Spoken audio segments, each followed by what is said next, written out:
तो निर्वाचन परिप्रेक्षी में कर्मी सम्मेलन हो एक मुख्य कार्य कर्मी मान को सजग करवा कर्मी मान को कर्मठ करवा एवं दायित्व संपर्क में संपन्न को अवगत करवा एवं सरकार जो सब योजना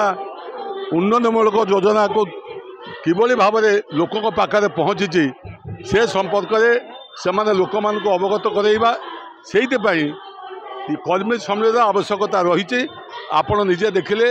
जे ये प्रथम कर्मी सम्मेलन होची ता नुहे किंतु आमर निर्वाचन परिप्रेक्षी में कर्मी सम्मेलन आरंभ हो जाइए। आज अन्नपाल पंचायत जे कि गोटे मुख्य पंचायत से पंचायत आज कर्मी सम्मेलन अनुष्ठित होची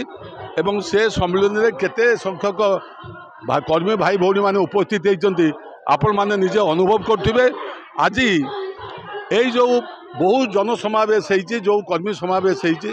ता मूल कारण है नवीन बाबूकर जो दृढ़ नेतृत्व ओडिशा पाई जो तांकर विकासर कार्यक्रम तापर ग्रामाभिमुखी योजना फल अन्नपाल पंचायत रे बहु उन्नयनमूलक कार्यक्रम आरंभ होती एवं पूर्वर जो विधायक थिले से मध्य बहु कार्य को आरंभ करिसेंती एवं जो कार्य गुड़िक असंपूर्ण अच्छी ता मध्य संपूर्ण करा जिवो एवं षष्ठ थर मान्यवर नवीन पट्टनायक को मुख्यमंत्री करने भद्रकवासी अन्नपालवासी संकल्प नहीं एक कथा आज सबार आपण अनुभव करें एवं ता सहित मध्य भी जी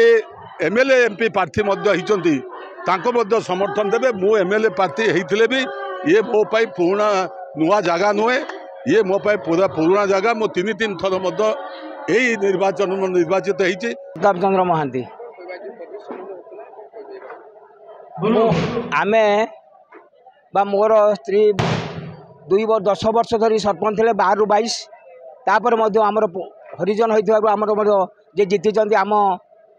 दल बर्तमान अच्छा तेणुक मुझे कहवाक चाहे जे आज वर्षा गड़गड़ी जिते प्रकार प्रकृति विरोध कले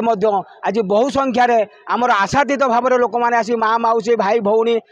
चाषी मूलिया आरंभ करी समस्ते उपस्थित होती तत्सहित आम आगामी दिन में अन्नपाल पंचायत जो भली डेवलपमेंट काम करूँ से लोक मान आज आसबार आपण मैंने अनुभव करेंगे आउ जहाँ कि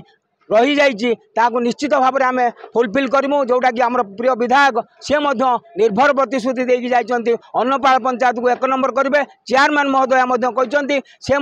जेहेतु से बर्तमान भी अच्छा आगामी दिन में आम अन्नपाल पंचायत बहु संख्यार विजु जनता दल आमर विष्णुपुर बिंधा ग्राम पंचायत विजु जनता दल जो कर्मी समावेश होची सामान्यतम टिके वर्षार प्रभाव लोक मानकर टिके मन भितर टिके आनंद उठी जाइए कहीं जो गरम थिला लोक मैंने आसिया संभव नाला कि बहु खुशी रे बहुत लोक आछंती पाखापाखि 2000 लोक अधिक आइछंती एवं शासन माने मान्यवर विधायक प्रार्थी श्रीजुक्त प्रफुल्ल कुमार सामल को शासन माने आमर निकटस्थ कचेरी पड़िया ठारू 150-200 बाइक पूरा राली रे लेके आछंती एवं शासन माने आनिक पहुँची एवं दीर्घ 25 वर्ष धरी नवीन सरकार जो उपकारिता लोक मैंने पाई ता निश्चित भाव में गोटे अवर्णनीय। तेणु वर्तमान ये जो विजु जनता दलर किछि विरोधी सबुबले चेष्टा कर गोटे नकारात्मक चिंताधारा रे जनसाधारण को फसई केमिति भोटिंग टाको डाइवर्ट करेंगे किंतु जनसाधारण निश्चित भाव में बुझीचंती जे प्रकृत में 25 वर्ष रे नवीन सरकार तांको पई कोन करिछि 2000 टंका भत्ता गोटे 1000 टंका भत्ता जार 500 टंका भत्ता सी पाई 1000 टंका जार 700 टंका भत्ता सी पाई 1200 टंका तेणु गोटे गरीब लोक गोटे असहाय लोक गोटे वृद्ध लोक वर्तमान वृद्ध वृद्धांकर जो अवस्था ताकू नवीन पट्टनायक बुझीपारती या ठारू खुशी खबर आउ कि नहीं जो 1000 टंका भत्ता पाई जो बुढ़ा बुढ़ी मैंने खुशी आसिक नौकरी और आनंदर कहते नवीन सरकार थी पर्यटन आम नवीन पट्टनायक को भोट देवु यहाँ हूँ आम मान भितर गोटे प्रेरणार उत्स भरी जहाँफल कि आज ये कर्मी समावेश होची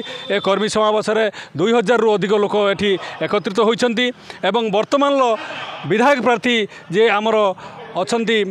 प्रफुल्ल कुमार सामल सी ए विष्णुपुर बिंधा को जो प्रथम यही विष्णुपुर अन्नपाल पंचायत डिवाइड है से विष्णुपुर पंचायत को से